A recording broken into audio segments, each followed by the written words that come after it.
Hello everyone, welcome back to my another video and এটা হচ্ছে কি আমার ব্লগ নাম্বার 11। সবাইকে আগামীকাল হচ্ছে কি আমাদের মহাশিবরাত্রি, সবাইকে অ্যাডভান্স শিবরাত্রি শুভেচ্ছা রইল। চলো আজকের জন্য ব্লগ শুরু করি।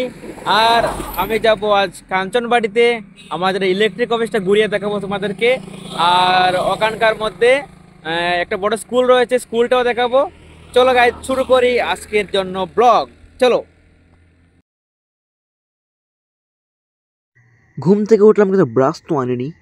এক মিনিট 1 2 3 ফুস, চলে এসছে ব্রাশ। এবার এখন ভালো করে ব্রাশ করে ফ্রেশ হয়ে নেই গাইস। আমরা যাবো ইলেকট্রিক অফিসে, ওই জন্য ওই যে দেখতে পাচ্ছ তারটা, ওই তারটা চেঞ্জ করতে হবে। আমাদের ডাইরেক্ট সংযোগ কানেকশনটা ওটা চেঞ্জ করতে হবে। একদম দুর্বল তার, জ্বর তুফানের দিন আসছে, এমনিতেই এমনি ভয় করে। এই দিকে গিয়ে সোজা একদম পুরো খুঁটি থেকে আসছে। এই তারটা চেঞ্জ করার জন্য প্রয়োজন দরখাস্ত, মানে একটা আবেদনপত্র লিখতে শুরু করলাম। আমাদের আবেদনপত্রটা কাঞ্চনবাড়ি ইলেকট্রিক অফিসে দেওয়ার জন্য, যাতে আমাদের তারটা চেঞ্জ করে দেয়। লেখা শেষ ফাইনালি। চলো এখন রাস্তার দিকে রওনা। একদম পুরো ওয়েদারটা খুব সুন্দর, সকালবেলা মেঘলা মেঘলা বাদল বাদল ভাব। রাস্তাটার গাড়ির জন্য অপেক্ষা করছি, গাড়ি কখন আসবে আমাকে তুলে নিয়ে যাবে সোজা কাঞ্চনবাড়ি। অনেকক্ষণ অপেক্ষা করার পর একটা হেলিকপ্টার চলে আসলো আমাকে নেওয়ার জন্য। এখন হেলিকপ্টারে উঠে আমি যাব একদম সোজা কাঞ্চনবাড়িতে।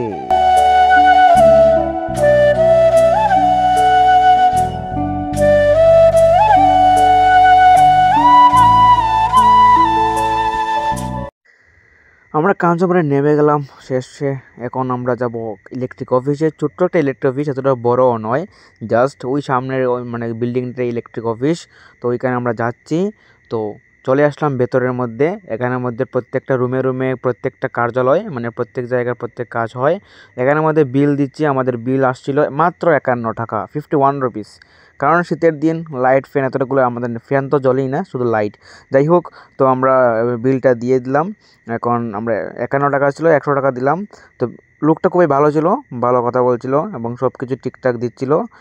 বিলটা দিয়ে মিস্ত্রির কাছে যাব ওই আবেদনটা জমা দেওয়ার জন্য। শেষে আসলাম ওই স্কুলের জায়গাতে, যেখানে আমাদের কাঞ্চনবাড়ি হাই স্কুল। তো আর কি না, অন্য কিছু নাম হবে আশা করি। তো এখানের মধ্যে খুব সুন্দর একটা বড় একটা স্কুল মাঠ এবং সঙ্গে স্কুল, খুবই সুন্দর লাগছিল। একদম রাস্তার পাশেই ওই স্কুলটা। তো চলো আমি কিছু বলছি। তো গাইস ফাইনালি কারেন্ট অফিসে বিল প্রদান করে এবং অ্যাপ্লিকেশনটা দিয়ে আসলাম। ওইখানকার মিস এবং কর্মচারীদের ব্যবহার খুব সুন্দর ছিল, খুব ভালো ছিল। আর এটা হচ্ছে কি আমাদের ছোট্ট একটা কাঞ্চনবাড়ি, যেখানে কারেন্টের অফিস থাকে আর তহসিল থাকে, ঠিক আছে। আর মেইন এসডিএমটা হচ্ছে কি আমাদের কুমারঘাটে। তো এখন আমরা কি করব, তোরা ফল নেব, কারণ হচ্ছে কি আমাদের শিবরাত্রি ছিল, আগামী দিন শিবরাত্রি, ওই জন্য কিছু ফল নিব। তারপর আমরা যাব কুমারঘাটে। চলো গাইস সঙ্গে থাকো। এখানে কিছু হেলমেট বসেছিল, হেলমেট নিয়ে বসেছিল। যাই হোক লোকটা, তখন বাড়ি পৌঁছাবো আমি, বাড়ি যেতে হবে আমাকে। আর বাড়িকে যাবো কুমারঘাটে, স্নান করে আসিনি। তো স্নানের জন্য রেডি হয়ে চলে আসলাম পুকুর পাড়ে, কারণ আজ সাপ্লাই আসেনি আমাদের। আর মোটরটাও ঠিকঠাক চলছে না, ওই জন্য চলো পুকুর পাড়ে। আজ অনেকদিন ধরে স্নান করিনি, ভাবছি আমাকে দেখিয়ে দেবো। চলো, সুন্দর একটা ওয়েদারের সাথে একদম একটা মাসি কাপড় কাচ্ছিল। তো উনি যাওয়ার পরে আমি একলা একলা স্নান করব। তো দেখো শীত লাগছে, ঠান্ডা লাগছে, মা গো ও মা, আমি মরে যাচ্ছি। শেষ, পেছনে কেউ আছে নাকি তাকাচ্ছি। যাই হোক ডুব দিলাম জয় মা বলে। বা অনেক ঠান্ডার উপরে ডুব দিলাম। চলো একটু বঙ্গে টঙ্গে করে নেই, ফুল স্পিডে স্নান টান করে শেষ একদম। ও ধুম। যাই হোক গাইস, তো আবার আবার আবার হয় না আবার আবার আবার আবার ও জয় মা ও ধুম। তো মানে একটু নাটক করে, কারণ অনেক ঠান্ডা এমনিতেই। চলো এখন যাব কুমারঘাটে। এখানে একটু ছোটো গলির মধ্যে ট্রাফিক লাগছিল প্রচণ্ড হারে, দেখো। ফাইনালি গাছ চলে আসলাম আমাদের টিউশনের, মানে টিউশন স্যারের কাছে। আর ও টিউশন ছিল 5টা থেকে, কিন্তু আর ইচ্ছে করে লেট করে আসলাম 6টা থেকে, কারণ আর কেউ নেই আশেপাশে, বলতে আর কেউ নেই, সবার তো পড়া অফ থাকে। কারণ হচ্ছে কি সবার ফাইনাল এক্সাম চলতেছে। আর সবার এক্সাম শেষ হবে লাগভগ 10 তারিখের দিকে। আবার 15ই মার্চ থেকে সবার মানে টিউশন শুরু হবে বা শুরু করে দিব। তো মানে তোমরা দেখতে পারবা পরের দিকে, বা পরের ব্লগে দেখতে পারবা যদি টিউশন শুরু হয়ে যায়। তাহলে চলো গাইস, প্রায় একটু লেট হয়ে গেছে। চলো আজকের জন্য এখানে ওর কাছে দেখা হচ্ছে, চলো টাটা। তো ওদের বাড়ি যখন দিনের বেলা যায় তখন সাইকেলটা বাইরে রাখি, কিন্তু এখন রাত হয়ে গেছে, সাইকেলটা ভেতরে নিতে হবে কারণ চুরে নিয়ে যেতে পালিয়ে যেতে পারে। এই সামনের দিকে রাস্তা না হলে পেছন দিকে রাস্তা, দু দিকের মধ্যে একদিকে তো চলে যাবে, এই যে পেছন দিকে রাস্তা ওদিকে তো যাবেই। তো রিস্ক না নিয়ে চলো ঘরে নেওয়া যাক। তো ফাইনালি আমি সাইকেলটাকে ঘরে নিয়ে যাব, ঘরে নয় বাইরে। তো বাইরে নিয়ে আসলাম সাইকেলটাকে।